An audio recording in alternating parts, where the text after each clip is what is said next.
শুনেছি এই জঙ্গল খুব ঘন জঙ্গল, এই জঙ্গলে যিনি আছে সেই আর ফিরে যাবে তো কি বলবো বোন? যা ভাগ্য আছে তাই দেখা যাবে, চলো हम যাই।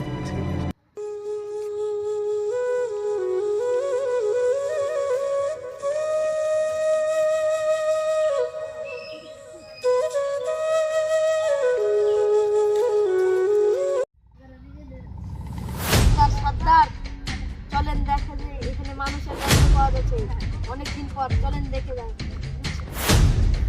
দুটো হাত বাড়ো তো।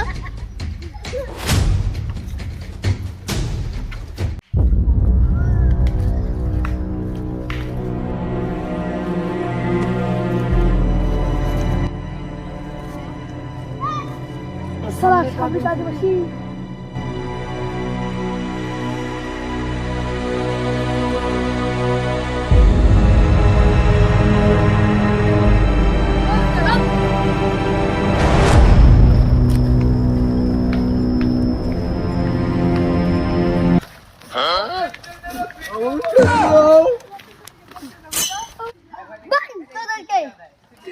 এরকম নতুন নতুন ভিডিও পাওয়ার জন্য আমার চ্যানেলটিকে সাবস্ক্রাইব করুন।